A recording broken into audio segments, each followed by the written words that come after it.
Hey everyone, James Azar here with CyberHub Engage. Welcome to our LinkedIn live session for this awesome Thursday. If you've been enjoying our virtual summit, I hope you enjoyed all the great content of it. I've brought for this live session one of the superstars of our virtual summit. Karen Worstell's with me. Hey Karen. Hey. How's it going? Just going really well. So excited to be here with you guys. I know. I'm so glad to have you back. Like, it just, yeah, we need more of this. And Oren Eytan, who is the founder and CEO of Odix, one of our supporters, and obviously a brilliant mind when it comes to true CDR technology. Dr. Oren Eytan. Let's not forget the doctor. Dr. Eytan. Thank you. What can you tell us about COVID-19, doctor? I will write you a prescription for that. Folks, we are really kind of taking in this whole thing of being remote and away from home. But the one thing it's shown about people and humanity is no matter what, we've got the internet and we can be connected and we can still be able to get together, because I'm in Atlanta, Georgia, Oren's in Israel, and Karen's in beautiful Colorado. And here we are just having this great conversation. And so, guys, Karen, I kind of want to kick this off.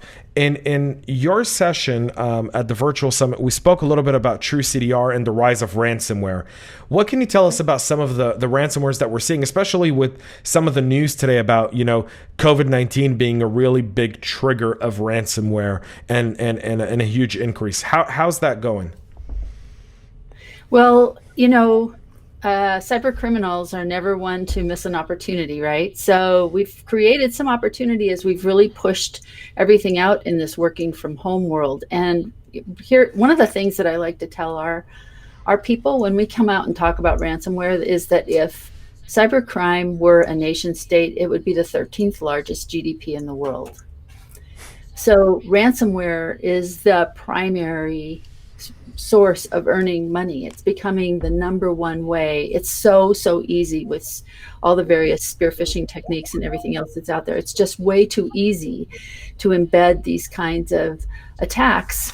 And we've kind of made it easier in the last month with all the different vectors. I'm not even sure I know what they all could possibly be, but we can imagine what happens when we start to roll out infrastructure that needs to support thousands and thousands of people now working remotely that were in the office before. And we have a heightened sense of urgency about everything. Oh, let me just share one thing. When we were at Stanford Research Institute, one of the things that we were not allowed to do is to ever deceive a client. So we couldn't do social engineering. And I hired a social anthropologist to do some work for us on how social engineering works. And this is really important in the context of the emails that are attacking people and getting them to click on links, because it is 100% effective in human nature to create a sense of urgency and a problem that needs to be solved, because we as human beings are wired to be problem solvers. So when someone gets an email, especially now, that makes an appeal that says, we're running out of masks, we're running out of this thing has got to be solved, you can help us if you only do this thing right now, people are going to click. And there we are. So, we have no one's above in the community of people that are writing this sort of thing. They're not above taking advantage of the current crisis and writing ransomware that is locking down local machines, that's locking down municipalities.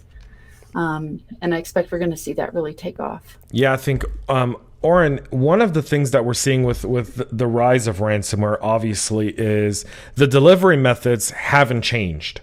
The delivery methods still remain through email. The only difference now is if I know that, John Smith works for, Wells Fargo, and I have John Smith's personal email, I can target him on his personal email and probably likely still get into Wells Fargo because he's working from home. He might be on his own device, or the network isn't segmented, so I can use a strain. So how do you start to mitigate that risk, Oren? So, if you are a hacker and trying to use the email as your attack vector, you probably look at two different ways. One of them is the common known phishing and URL, fake URLs, which they're trying to convince you to press here and you go to this malicious URL. The other method that we see that become more and more active is to hide the malware within attachments of the email. So what happens is that they can send you looks like a very innocent email, very innocent attachment, and once you double click it, it opens up and activate this malware. So we are definitely looking at the email as one of the major attack vectors that, in particular, when you are at home and you are working from remotely. So we provide this email security and the CDR for the emails, so we can provide and sanitize the files and sanitize the attachment. In this way, we are able to stop these attack vectors of the attachments. It is the other attack vector of phishing and URLs. There's a lot of products already available, like anti-phishing and URL filtering and blacklist and whitelist for URLs and so on. But for the attachments, we'll definitely give a very good solution for sanitized attachments. Karen, in our session at the virtual summit, we talked a little bit about, device sanitization and document sanitization. I'm sorry, with true CDR. You were previously obviously a CISO and for a few very big organizations. How does that technology, from your perspective as a former CISO, mitigate some of your risk, and where does it give you some quiet in terms of security operations, and it helps you kind of build out your security program a little bit better? Right. Well, when I was at companies like Microsoft and AT&T Wireless and Russell Investments, the number one thing that's in common between all those different kinds of companies is your most valuable resource is your people, and your biggest risk is your people, right? That is where this interface, you can put all the technology in the world, and a lot of it if it's based on things like detection, then you're still going to have a certain number of things get through. And if I were going to try to do something right now, and this is why I'm so excited about odix, right? Because it actually is a preventative tool. And so it's I think of it as a fail-safe. Like, it's a fail-safe capability that's built in that says, even if these files, first of all, these files can't get through. And it doesn't matter how nested an attack might be in a set of files, making it look completely innocent, making the file look completely innocent to a human being. The system is going to find the buried malware that's in these files and take it out. And so for me, that just feels like a really, I don't know. That's where my level of comfort is. If I can create something that's a fail-safe, that's what I want to aim for. Right. It seems like we really, when we look at it from a risk perspective, you want to be able to mitigate the stuff that you can't really control. And a lot of times, the email spoofing, the way to kind of be able to get into the inbox, you can't stop everything from getting into the inbox. But if you're able to mitigate what's able to get into the inbox, you really reduce your risk. In the era of COVID-19 and working from home, and any one of you guys can answer this one, really, kind of open it up for discussion, is how important is it from an awareness perspective? Because, in a corporate environment, we're able to almost be able to remind people of different cyber threats, be able to really a bit more control the environment. But now that people are remote, people are home, their kids are around, their spouses are around, they're easily distracted. How do we start to address that? Wow.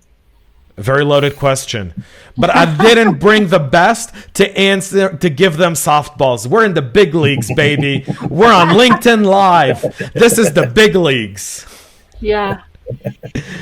I was basically online all day yesterday on various summits, and we were talking about cybersecurity and working from home and the stress that this is creating for people. What we have just done to our workforce is, out of necessity, is that we've created a work environment where they're expected to be doing their work, but they're essentially running their first, second, and third shifts of life concurrently now, instead of having a first shift and a second shift where we do work and we transition to home. Everything has gone together. What does that mean? I think from a human perspective is, people are just maxed out. They're as if the pandemic were not enough, weighing on people's minds and affecting, to some extent, our clear thinking.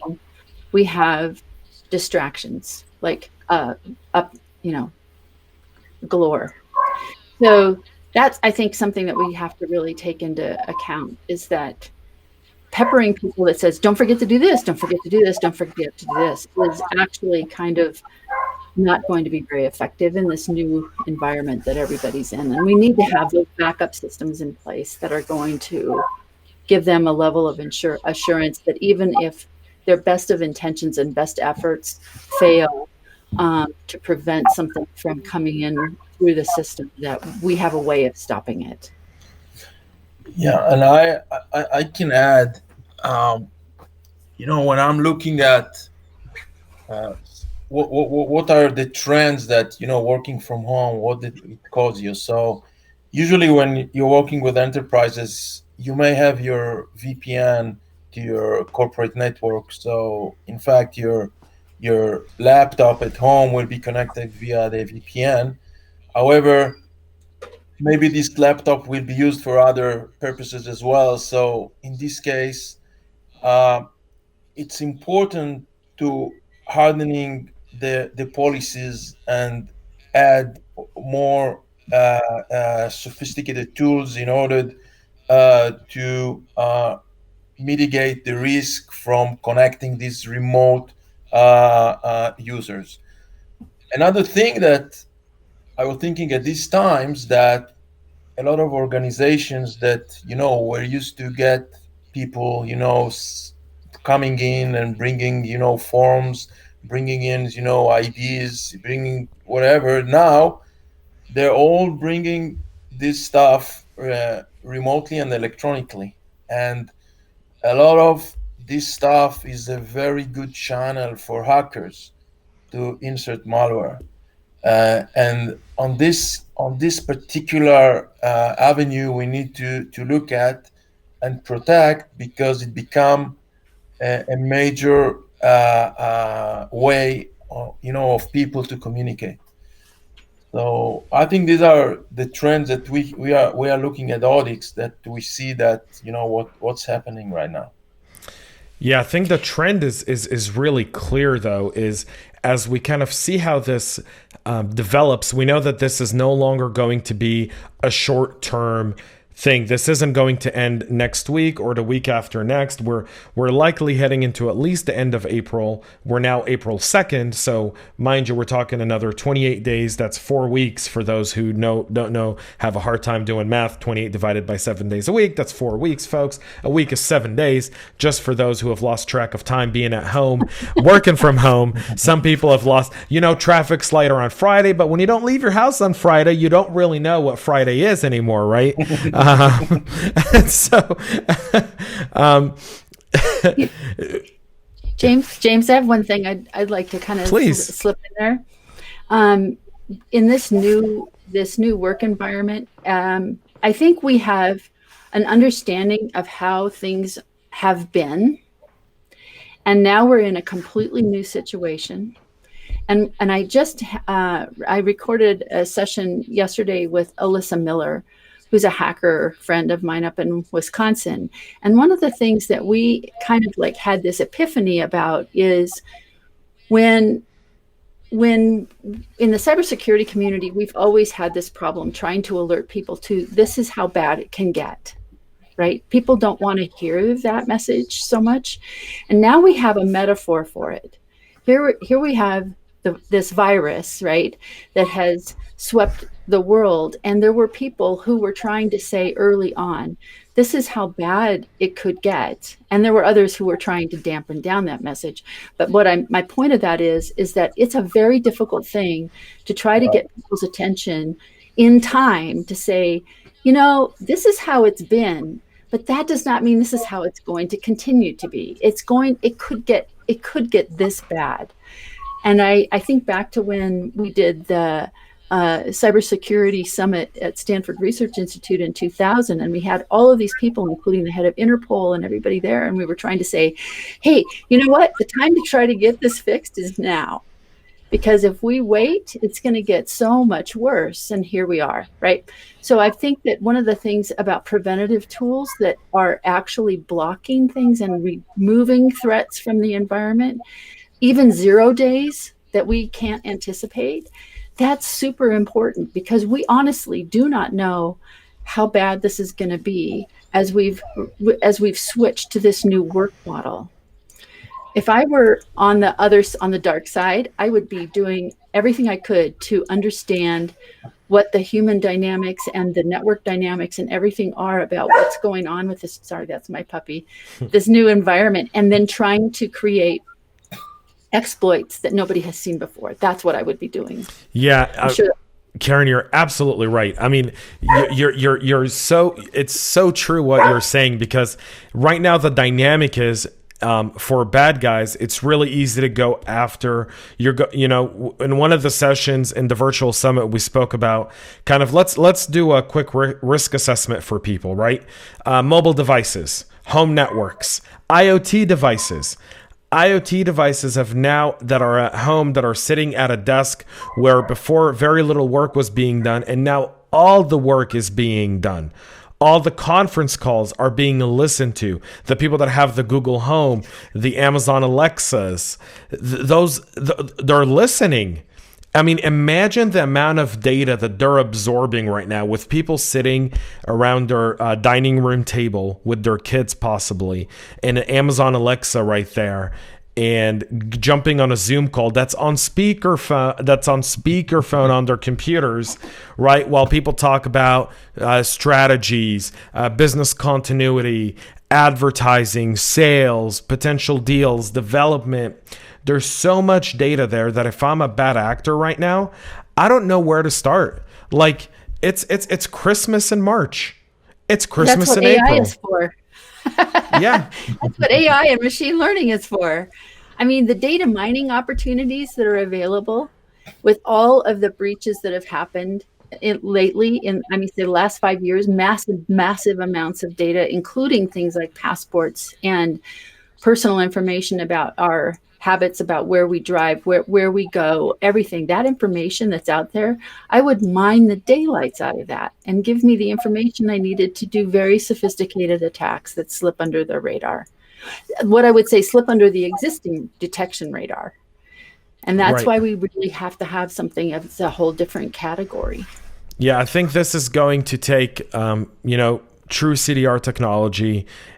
People are going to start to pay attention to the things that before were like, well, I can control that through my corporate network, but not anymore. I think the fact remains is, even if you look at, and I've been saying this for the last week and a half or so, is as a CISO, it would be irresponsible for me to think that this is going to end in April. This is not going to end until maybe May of next year. And what I mean is, I'm not saying we're all going to be in quarantine until May of next year. But until there is a vaccine, until people feel completely comfortable with the fact that they can go outside and interact with people like they once did without the chance of anything bad happening to them or the people that they love the most, there's going to be social distancing. There's going to be different ways that people work. Working from home has proven to be extremely effective for a lot of different organizations who are now going to re-examine their policy of how people come to work and really how much commercial real estate they need and so forth. And I mean, for me on my personal, like, looking at this, I'm evaluating and I go, I now need true CDR technology on every single device, right? Everywhere. Anywhere where we get documents. I need endpoint security on devices. It's changed the entire endpoint conversation. It's no longer my servers. It's no longer the cloud. It's the device. I got to secure those devices, because whether it's a corporate device or BYOD, those are the highest risks, and that's where people are going. And then you got to start using your data classification and your user classification to see whose home network you're going to invest a little bit more money on to mitigate their home network based on what kind of data they process and work they do. Yep, I totally agree with that. And it occurs to me that one of the things that we probably need to spend some bandwidth on is saying, let's assume that we are going to be doing this kind of, hopefully not quarantine and work from home or sheltering in place, but work from home, this new model of work from home that got essentially implemented practically overnight is going to be here for the long term. It's not going away. So, remember when we started thinking about doing network security in the early days, and we talked about kind of this moat model where you had your company jewels and you had your castle and you had a moat around it. Well, that kind of went away with the advent of the internet. But and then we've gone to this cloud model where we've got, a lot of our stuff up in the cloud. But we just went to an entirely new corporate computing model.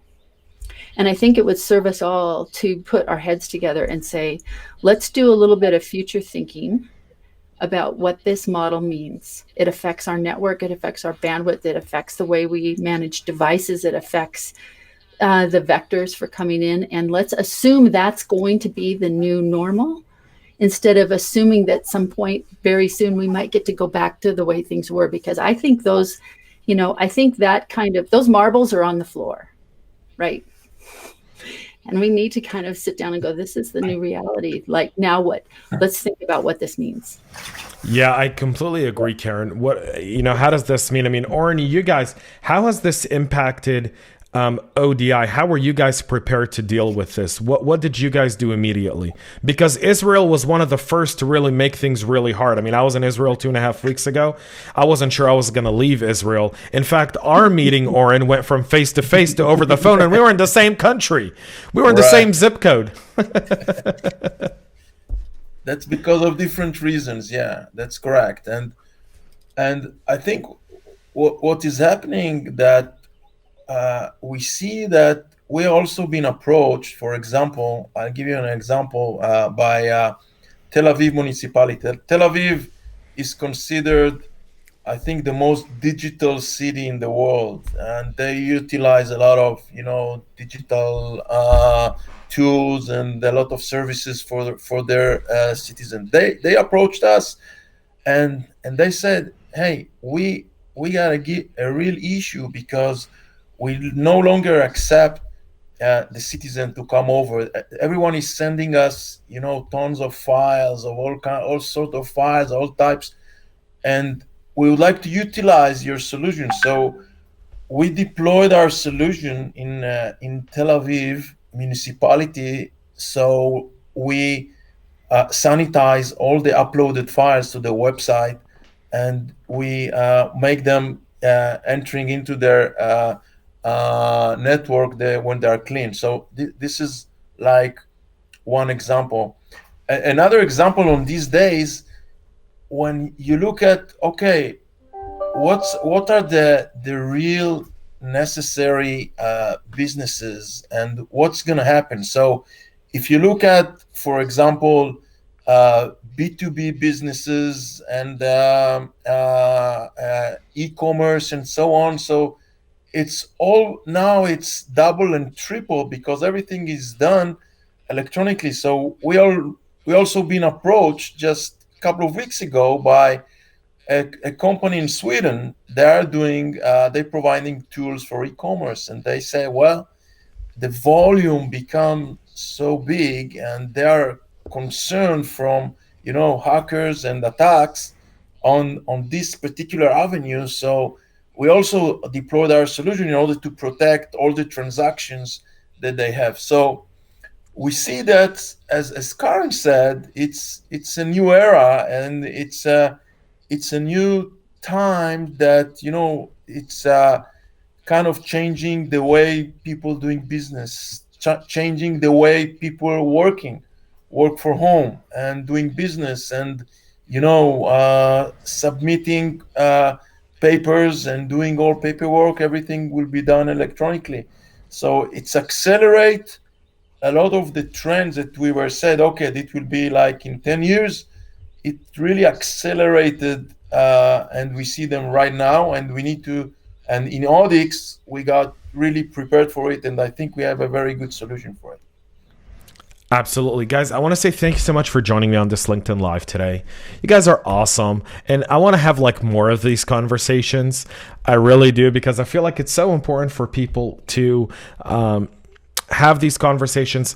Any questions that you guys are asking right now, we'll get to those. I promise at one point or another, we will answer your questions. But one thing, yes, please.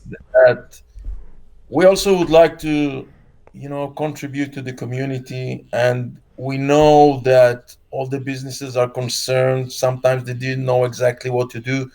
So we offer our NetFolder product for free for 2 months for a trial for everyone who will approach us. So we will be happy to deploy and help him and assist him for a free 2 months trial. And this is our contribution to the community and to the people.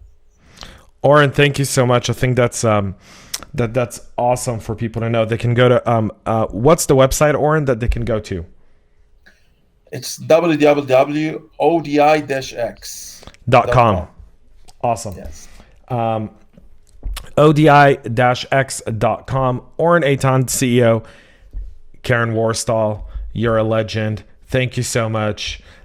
This was an awesome session, guys. For those tuning in, thank you so much. Virtual Summit next week. Again, you can register. Link below here as well.